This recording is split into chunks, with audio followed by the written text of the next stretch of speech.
Indonesia merupakan negara produsen kedelai terbesar di ASEAN, dengan jumlah produksi sebesar 998,87 ribu ton, Kementerian Pertanian 2016. Tingkat konsumsi tahu di Indonesia menurut BPS pada tahun 2018 bahkan mencapai angka 8,32 kg per kapita, dan diprediksi akan terus bertambah sampai angka 8,62 kg per kapita pada tahun 2020.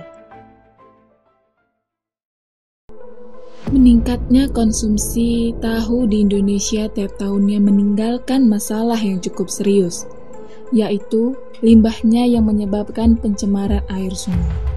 Limbah air dari produksi tahu mayoritas dibuang langsung ke sungai, sehingga mengakibatkan pencemaran air.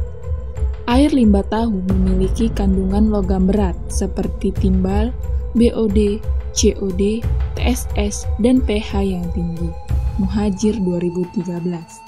Kandungan logam berat timbal, BOD, COD, TSS, dan pH yang tinggi berakibat resiko secara langsung terhadap lahan di sekitar sungai, kualitas udara, flora darat, flora air, fauna darat, fauna air, struktur kependudukan, tingkat kesehatan masyarakat, dan estetika lingkungan.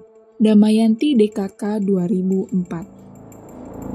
Beberapa upaya sudah dilakukan oleh pabrik tahu itu sendiri untuk menjaga kelestarian sungai. Salah satunya upaya pengolahan limbah tahu secara konvensional, seperti penggunaan filter dengan sistem tanaman air. Namun, hasilnya kurang maksimal, sehingga dampak resiko yang ditimbulkan oleh air limbah tahu masih banyak ditemukan.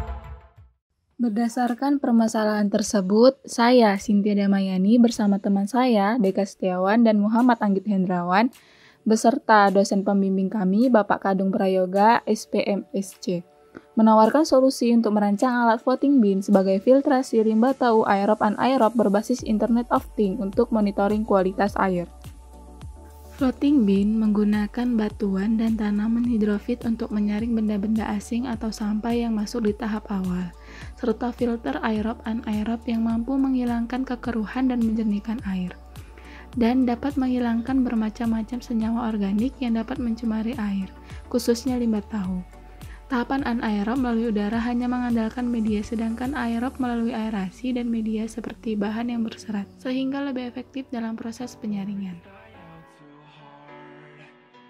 Proses pembuatan awal yang dilakukan adalah membuat sistem biofilter. Pada biofilter anaerob, penyaring menggunakan media sarang tawon yang diisi dengan media batu kerikil tanpa adanya udara yang masuk, sehingga bakteri akan membentuk biofilm pada media.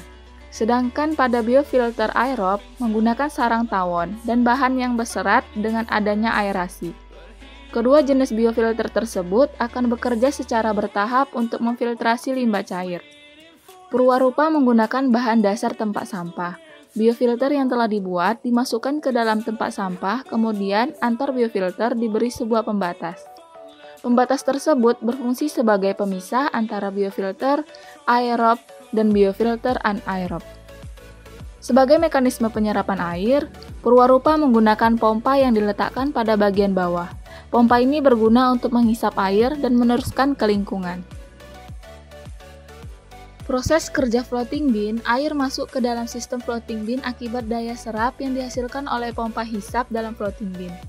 Pada tahapan pertama, air limbah disaring dengan media tanaman dan batu kerikil untuk menyaring sampah-sampah ataupun benda asing. Air yang telah disaring dialirkan menuju ke proses filtrasi aerob-anaerob.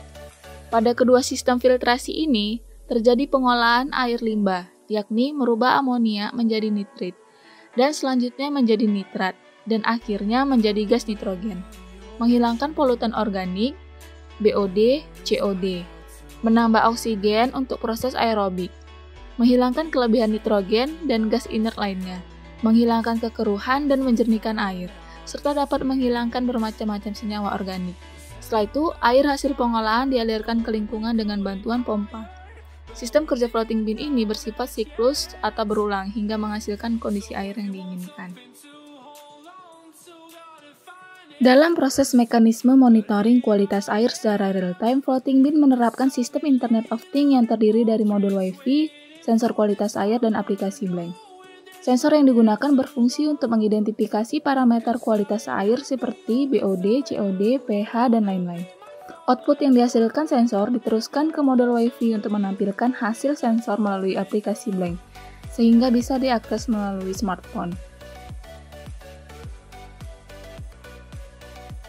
Kelebihan floating bin dari solusi-solusi sebelumnya adalah floating bin yang kami rancang menerapkan sistem IoT, sehingga dapat memonitoring kualitas air secara real-time dan akurat.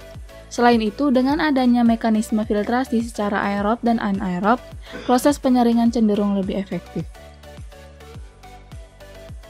Dengan adanya floating bin, diharapkan mampu meningkatkan kualitas air sungai yang berdampak positif terhadap lingkungan dan kesehatan. Selain itu, floating bin juga dapat menjadi inovasi alternatif pengolahan limbah yang dapat dipantau secara real-time.